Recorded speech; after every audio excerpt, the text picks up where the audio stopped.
Hello from Amsterdam. It's now evening here. I'm very sorry that previous commitment kept me from your gathering. This is a great honor. Can you hear me? Fantastic. We're on. It's a great honor to honor a great man of Ted Nelson. I have very much enjoyed my whole relationship with him, and I thought we titled my short session today, "Hanging Out with Ted Nelson," and just sort of what is it like to just sort of bum around and have him hitch rides and just play around with Ted. And I thought I'd use two stories to sort of illustrate just sort of day to day life with a man who has basically put in place a lot of the infrastructure that my whole career has been built on. The first was meeting him in the mid '90s. I was working on a system to publish over the internet to make it so that anybody could be a publisher and be seen over this wide area network. And to build this, of course, studied up on Vannevar Bush and the works of the ideas of Bill Dunn, the lesser sung hero of the information age. He came up with the term metadata and not only understood that was the important thing, he said it was more important than the information itself. He ran Dow Jones Electronics side. And then, of course, there's Ted Nelson, who I'd have read his works and understood a lot of the ideas behind it. And I finally got the opportunity to meet Ted. And it was an informal session. I think it was in a cafe in Cambridge, Massachusetts. And we got to just hang out for a while, and I was struck by my coming at this conversation with thinking, oh, I'm finally going to meld minds with one of the great.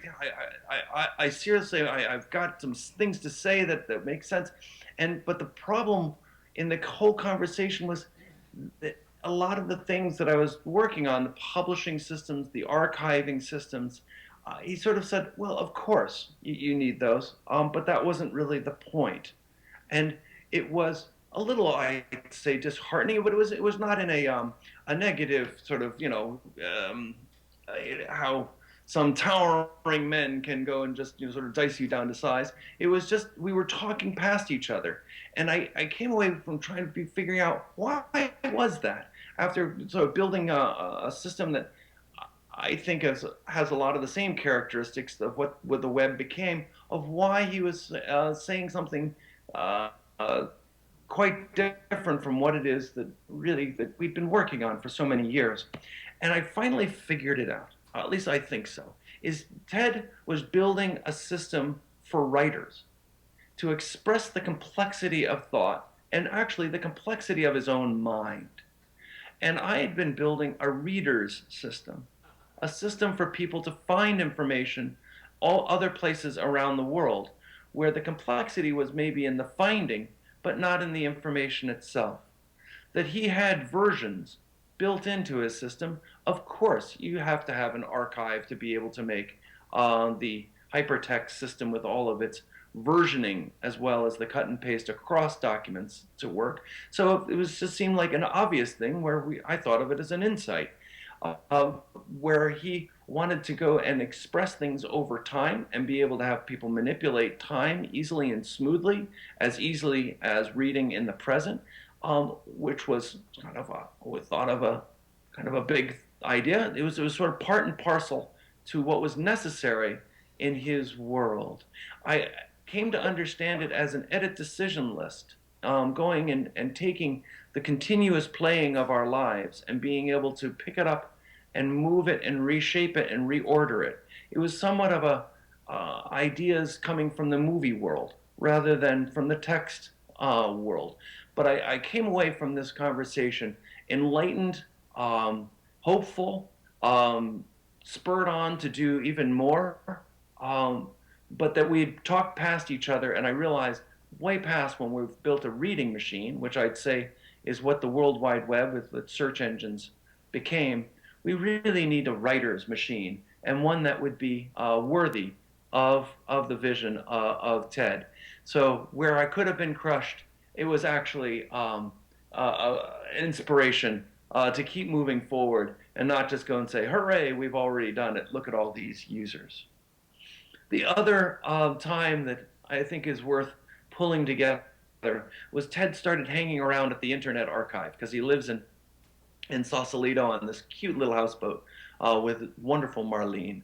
And so he would be coming down and we'd be hanging out and he'd be just yearning to try to get more of his ideas built. That he was just never comfortable with just saying, "Oh yes, I've achieved great things. Aren't I terrific? Now it's time for me to hang out on my houseboat."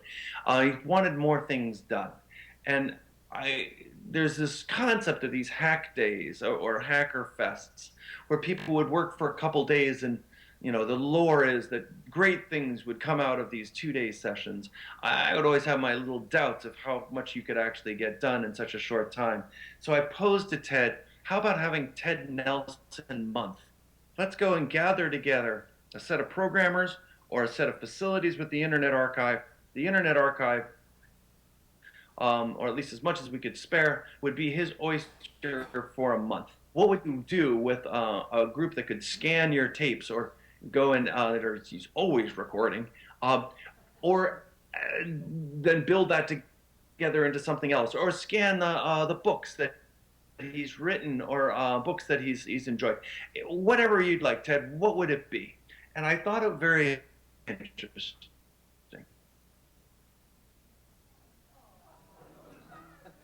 that he didn't want to look backwards. He didn't want to go back over his tapes that he'd been recording since the 60s.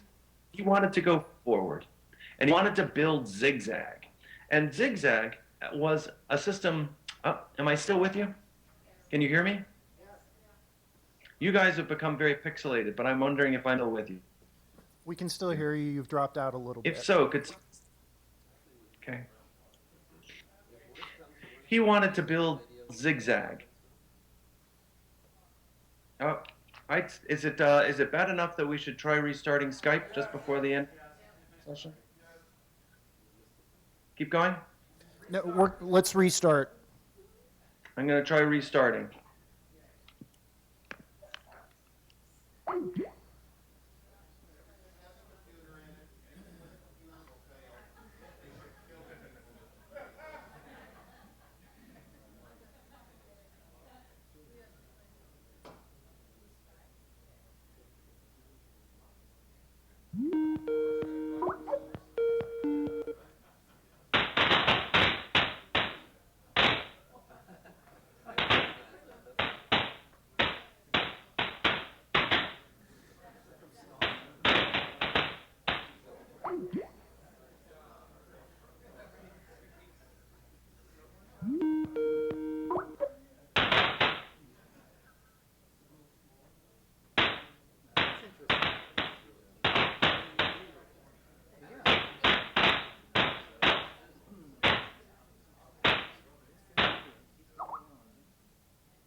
Interesting. Okay.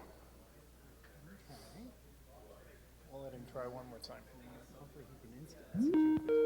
There it is. And it's still there.